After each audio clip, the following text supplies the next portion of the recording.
Hi again, Colin Warway again, at the Warway Woodshed with another session on playing clusters of odd notes. Now, the last one I sent you was to do with playing 5/2, and we finished it off with a sticking of 3 and 2,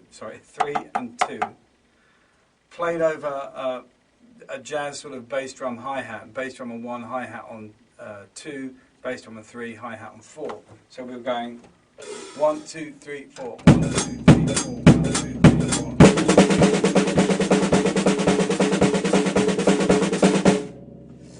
I just wanted to move that on a little bit, because if I'm playing, from one of the sessions we did even earlier than that, I was suggesting that if you play 3 and 2, you could get a Swiss triplet.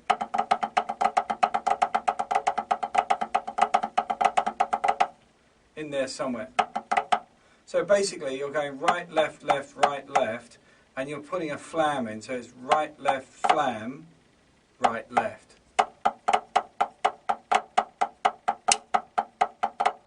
Now, if you're interested, I'm sure you are, I'm playing a right-handed flam.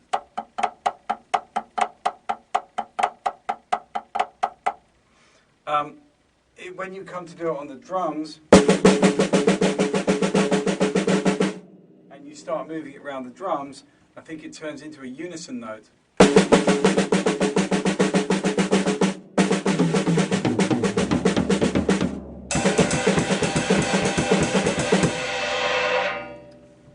But my point in this session, of course, is that you can use that with the previous month's 5/2 thing going on. So I'm going 1, 2, 3, 4, 1, 2, 3, 4.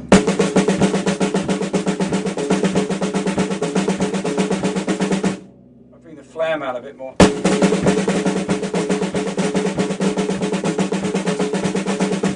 So I'm playing my, which is groups of 5 quintuplets, and I'm playing them effectively over 2. 1, 2. Okay?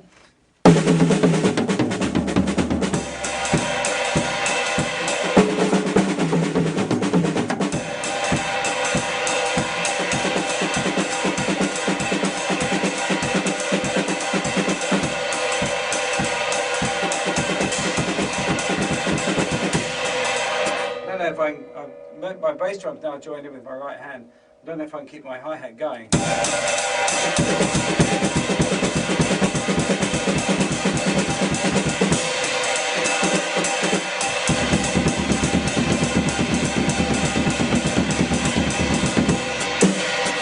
It seems just about. Okay, so that's quite interesting, because you get a kind of bizarre ride cymbal.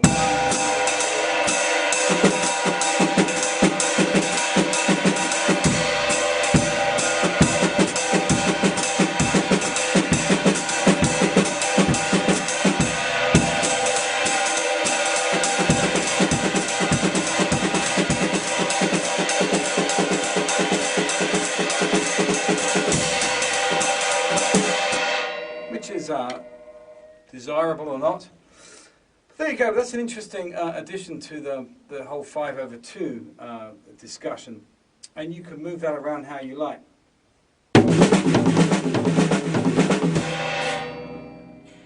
Just before I move on, of course, you've got this kind of obvious, you may have noticed that you're now playing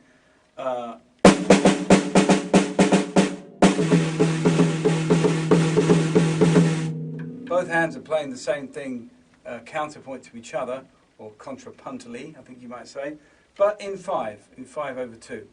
Now, this being the case, we could move up to 7. So septuplets.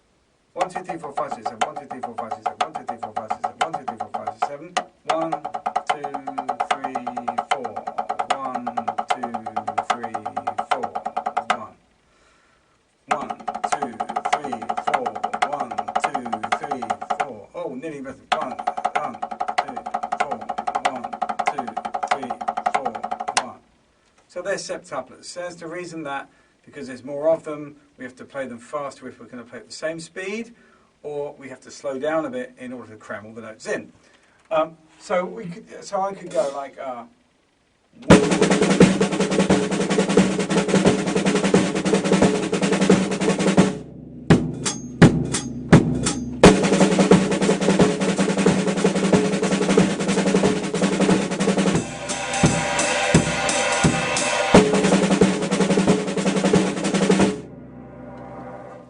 Now, without any explanation as to what's happened here, you remember the last time we were talking about the difficulty of playing 5 over 2 and how to arrive at it. Well, I've used what we learned from that last session to just do 7 over 2 without even thinking. So my 7 over 1 is down here. 1, 2, 3, 4.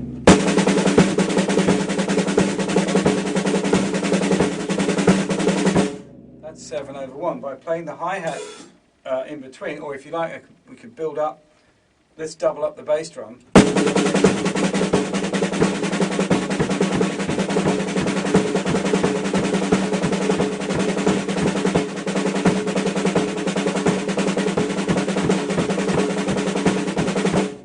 Just 7 over 2.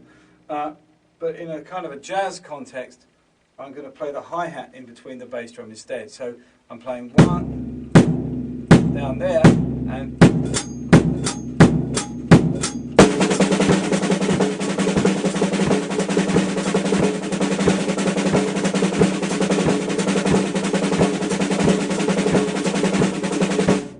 there's my 7 over 2. Of course, the other way of doing it is to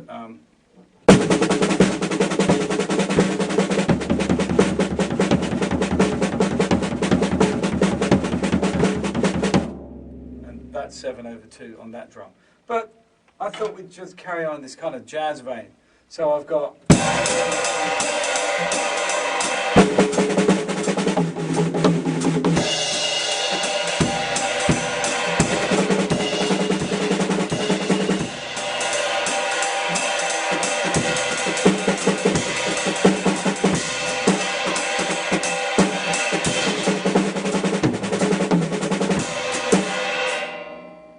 okay, very good. Now, let's go back to our alternative sticking. So 7 can be quite easily done as 2, 2, 2, 3. 1, 2, 1, 2, 1, 2, 3. And that gives us our 7.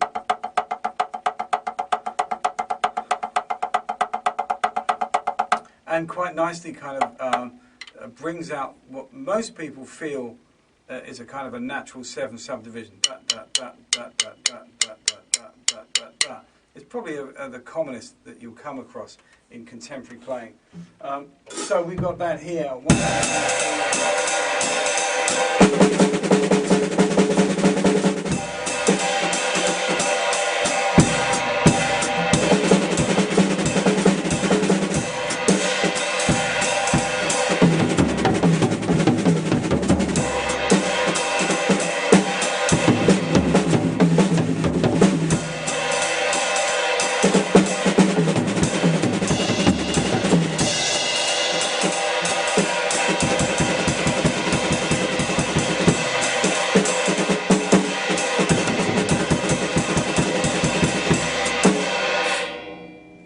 We can get away with that, I think. It's not going to upset too many people. And of course we can put the Swiss triplet in as well. So we've got 1, 2, 1, 2, 1, 2, 3, 1, 2, 1, 2, 1, 2.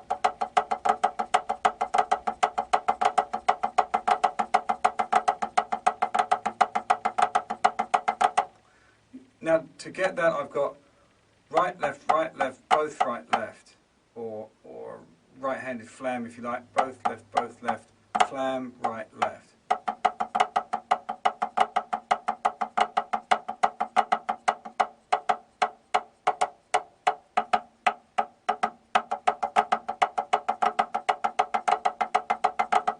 Now, both left, right, left, both left, both left. Sorry, right, left, both right, left, right. Which is going to become a unison note.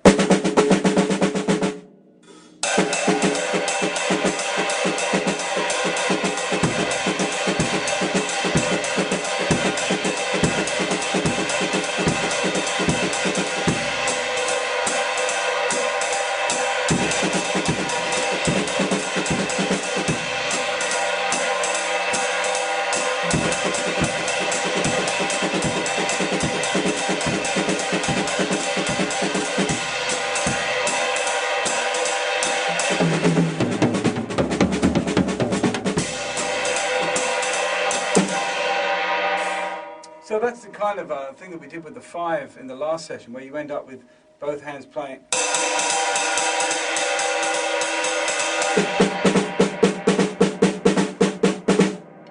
Both hands are playing the same thing, but they're counterpoint to each other. I guess in practical terms, the thing about the 7/2 is there's a lot more notes, and you have to be a little bit more careful about how you're going to apply it. I always found that the 5/2 from the previous session was a little bit more within my grasp in terms of applying. But it's, you know, whoever you're playing with, if you think you can work this in, or just work it into your playing, just for the sake of a bit of brain gym, just to a bit more coordination, a bit more fluency. If we're playing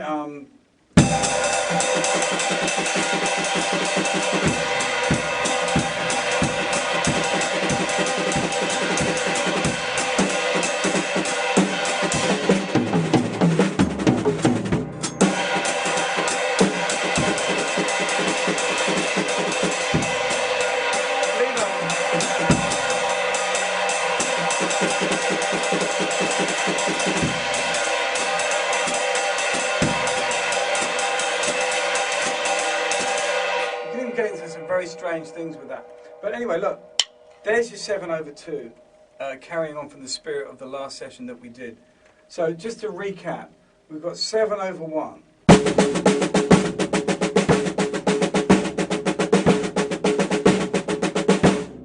If we put a bass drum note in between, we get 7/2.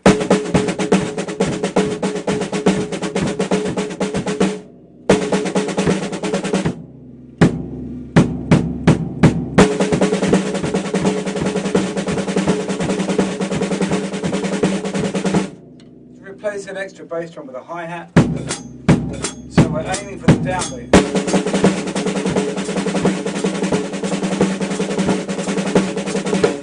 Change the sticking.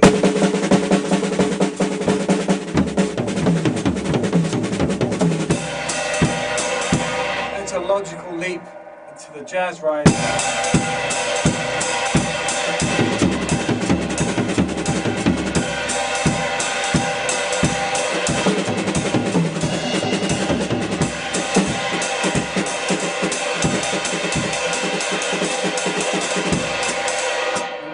Put in the flam to make the kind of the Swiss triplet or the unison thing in the middle. Drum state.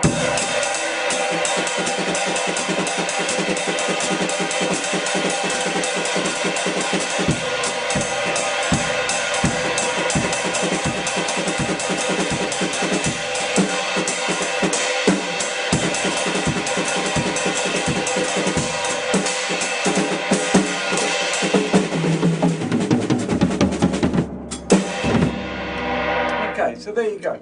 Now, these two sessions have been a little bit about, well, not a little bit, but a lot about making musicality, or what I think could be construed as musicality, out of things that might seem very difficult to do. 5/2, 7/2.